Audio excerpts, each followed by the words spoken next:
सबसे ज्यादा इस क्षेत्र का जो हनुमानगढ़, जो आज हमारे खेती में जो सबसे उन्नति क्षेत्रों में हनुमानगढ़ है, और हनुमानगढ़ को आज इस बजट में 590 करोड़ के खाड़े मोगे का काम दिया गया है, जिससे बजट में घोषणा की गई है। और खाड़े मोगे किसानों के लिए इस क्षेत्र की विशेष समस्या रही है। नहरी और क्षेत्र की, चाहे इंदिरा गांधी नहर क्षेत्र हो, चाहे भाखड़ा डैम क्षेत्र के कैनाल का सिस्टम हो, उसमें समय समय पर मांग जनप्रतिनिधियों द्वारा की जाती रही, पर इसका निस्तारण किया मुख्यमंत्री जी ने। पिछले बजट में जो 10 जुलाई को आया, उसमें लगभग 1400 करोड़ की राशि नहरों में खाड़े मोगे इनके सिस्टम के दुरुस्तीकरण के लिए जारी किए गए। और इस बार जो 19 फरवरी को बजट आया, उसमें लगभग 1900 करोड़ की राशि जारी की गई है, घोषणा की गई है। तो 3300 करोड़ रुपए 15 महीने में नहरी तंत्र के सुधार के लिए, ये राजस्थान के इतिहास में पहली बार है कि किसी सरकार ने किसानों की सुध रहते हुए 3300 करोड़ की घोषणा की है। और घोषणा ही नहीं, उनके टेंडर भी लग दिए गए हैं जो पिछले वर्ष की घोषणा की गई, और उनके काम जल्दी शुरू कई दिन हो गए और कई जगह प्रारंभ होने वाले। तो आने वाले समय में किसानों को लाभ मिलेगा, और कम से कम 108 बारी का लाभ मिलेगा, उन्हें अतिरिक्त पानी की बचत होगी, जिससे इस क्षेत्र में उत्पादन में और नया कीर्तिमान हनुमानगढ़ क्षेत्र है, और ज्यादा हनुमानगढ़, गंगानगर, बीकानेर और जो भी नहरी क्षेत्र के अंदर जो आते हैं इलाका, उनमें सबको लाभ मिलेगा। और दूसरा,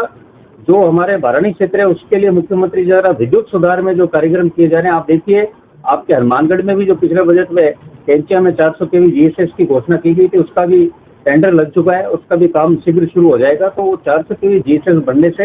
हनुमानगढ़, श्री गंगानगर दोनों जिले के लोगों को लाभ मिलेगा। और न सिर्फ 400 केवी जीएसएस बल्कि 33 केवी जीएसएस, आरडीएसएस के तहत जीएसएस का निर्माण हो रहा है। और निर्माण के साथ जहां भी 5-5 के ग्रुप के कनेक्शन के भी विद्युत कनेक्शन चाह रहे हैं, वो भी ग्रुप के साथ है, तो उनके प्रति भी सरकार ने प्रयास शुरू किया है। पुराने जितने भी थे उनको कनेक्शन दिए गए हैं। और सबसे बड़ा उद्देश्य माननीय मुख्यमंत्री जी का, जो राजस्थान में जिस तरह भैरव सिंह जी शेखावत साहब ट्यूबवेल की क्रांति के रूप में राजस्थान में खेती में वाराणसी क्षेत्र में लेकर है, उसी तरह मुख्यमंत्री जी द्वारा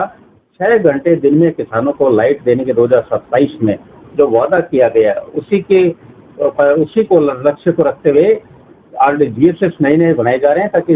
2 फीडर्स में किसानों को लाइट मिल सके। और ये बड़ा ऐतिहासिक काम होगा, जिससे किसानों का इस क्षेत्र में बड़ी प्रगति होगी। वो दिन के समय जाएगा, क्योंकि हम देखते हैं, आप हनुमानगढ़, गंगानगर, बीकानेर क्षेत्र सर्दियों में किसान किस तरह खेत में जाता है, रात के समय बहुत मुश्किल होता है उस टाइम खेती के समय। तो इससे किसानों को बड़ा लाभ मिलेगा, और न सिर्फ लाभ लाइट से मिलेगा, बल्कि माननीय मुख्यमंत्री जी ने इस बजट में, जो आपने पिछली बार जब मैं फरवरी में आया था, तब मुझे ध्यान है आपने प्रश्न उठाया था, यहाँ पे डिग्गियों को लेकर भी प्रश्न उठाया था, और काफी किसान भाइयों ने, पत्रकार साथियों ने। तो मुख्यमंत्री जी को धन्यवाद देते हैं कि जो 5000 डिग्गियां पिछले बजट में घोषणा की गई थी, इस बार उन्होंने 10,000 डिग्गियों की घोषणा करी है, और 10,000 डिग्गियों से किसानों को लाभ मिलेगा। और दूसरा,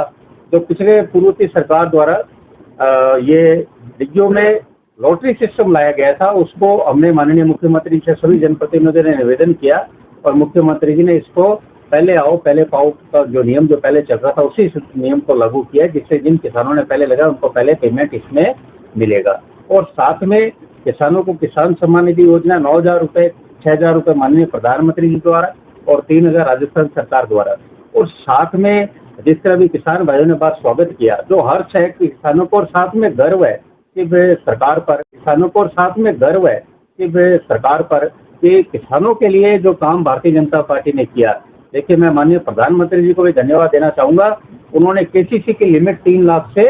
5 लाख करी है। इस केसीसी की बदौलत ही इन क्षेत्रों में खेती में क्रांति आई, पूरे क्षेत्र हमारे आगे बढ़े। 3 लाख से 5 लाख करने से भी लोगों को, किसानों को बहुत लाभ मिलेगा। और साथ में मुख्यमंत्री जी ने जिस तरह जो हमारे संकल्प पत्र में वादा था कि गेहूं का समर्थन मूल्य 2700 रुपए प्रति क्विंटल तक लेने का, उसकी तरफ हम दिशा में बढ़ते हुए आज 2575 रुपए गेहूं का समर्थन मूल्य किसान को मिल रहा है, जो कि पूरे भारत में सबसे अधिक है। और यहाँ के किसान भाइयों को धन्यवाद देना चाहूंगा, जिन्होंने अपनी मेहनत के बदौलत धरती पुत्रों ने शानदार गेहूं का उत्पादन इस साल हो रहा है। उस गेहूं का उत्पादन से पूरे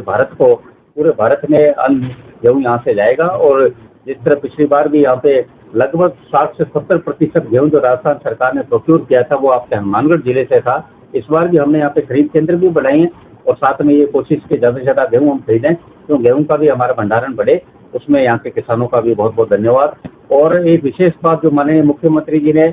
जो पिछले 15 महीनों में जो सरकार का कार्यकाल आप देखेंगे, कोई भी जो संकल्प पत्र में वादा किया था कि पेपर नकल पर नकेल कसेंगे और उसका रिजल्ट हमें देखने को मिल रहा है। आपको पिछले 15 महीने में किसी भी पेपर पे लीक नहीं हुआ और सरकार ने न सिर्फ पेपर तो माफिया पर कठोरता दर्शाई है, साथ में समयबद्ध कार्यक्रम, चरणबद्ध कार्यक्रम से युवाओं को रोजगार के अवसर भी खोले। सरकार के प्रथम वर्ष में 47,000 युवाओं को नौकरी दी गई। अब 2025 में 81,000 युवाओं का पूरा चार्टर बना के दिया हुआ है कि किस समय भर्ती होगी। 81,000 युवाओं की 2025 में भर्ती होगी, तो इससे लोगों को 4 लाख लोगों को रोजगार का जो संकल्प हमारी भारतीय जनता पार्टी ने किया है, उसको पूरा भारतीय जनता पार्टी सरकार करेगी। सड़कों में भी देखिए जो बड़ी घोषणा आपके यहाँ से हुई, कोटपुतली तक ग्रीन एक्सप्रेस कॉरिडोर की उसकी डीपीआर बन चुकी है। जल्दी उसके टेंडर होके ये भी एक अपने आप में कीर्तिमान होगा, जिससे जिस तरह अमृतसर जामनगर एक्सप्रेस से अपने क्षेत्र को लाभ हनुमानगढ़ को मिल रहा है, इस सड़क के बनने से भी जयपुर आगमन और उस तरह दिल्ली आवागमन में भी लोगों को बहुत सुविधा मिलेगी और खेती में भी क्रांति और एग्रो बेस्ड इंडस्ट्रीज भी आएगी, उसका लाभ भी क्षेत्र को मिलेगा। और मुख्यमंत्री जी का एक और आभार व्यक्त करते हुए कि क्षेत्र के लिए जैसे पिछले वर्ष बजट में हम 5 वर्ष पूर्व की सरकार में विधायक रहे, पूरे 5 साल में 5 करोड़ की सड़कें मिली थी। वर्तमान भाजपा सरकार में पहले वर्ष ही 5 करोड़ की सड़कें घोषणा हुई और घोषणा के साथ हमने ज्यादातर क्षेत्रों में पूरी हो चुकी। यहाँ पे भी कलेक्टर साहब कह रहे थे बन चुकी है और कुछ अंतिम चरण में जो जल्दी पूरी हो जाएगी। इस बार बजट में माननीय मुख्यमंत्री जी ने 10 करोड़ के बजट में घोषणा प्रत्येक विधायक क्षेत्र में करी है। आपके 5 विधानसभा क्षेत्र हैं और 50 करोड़ की सड़कें हनुमानगढ़ में नहीं बनेगी या नवीनीकरण होगा तो उससे भी क्षेत्र को लाभ होगा। और एक बजट में हनुमानगढ़ की बड़ी मांग अंडर ब्रिज की थी, वो 35 करोड़ की अंडर ब्रिज की आपके स्वीकृति हुई है, उससे भी क्षेत्र को लाभ मिलेगा। कुल मिलाकर मेरा कहने का उद्देश्य ये है कि सरकार हर क्षेत्र में यह काम कर रही है, चाहे शिक्षा हो, चिकित्सा हो, चाहे सड़कों का काम हो, चाहे पानी का जल जीवन मिशन का 2028 तक इसको समय बढ़ाकर जो काम बाकी रहे थे उन काम को समय पर पूर्ण करके सरकार का, प्रधानमंत्री जी का नारा सबका साथ सबका विकास और प्रधानमंत्री जी का लक्ष्य जिस तरह शिक्षित और विकसित भारत का है, उसी तरह हमारे मुख्यमंत्री जी का नारा है विकसित राजस्थान का और 2030 तक $350 बिलियन इकोनॉमी राजस्थान की हो, उसी और अग्रसर करते हुए बजट आए। और ना सिर्फ बजट आए, सबसे बड़ी खूबी हमारे माननीय मुख्यमंत्री जी, हम घर के साथ हम कार्यकर्ता, पार्टी के पदाधिकारी, पार्टी के नेतागण सब ये कहते हैं कि मुख्यमंत्री जी जो हमारे संगठन में महामंत्री के दायित्व जो उन्होंने निभाया, उसके तहत उनकी जो मॉनिटरिंग की जो क्षमता है, उस माइक्रो मॉनिटरिंग के बदौलत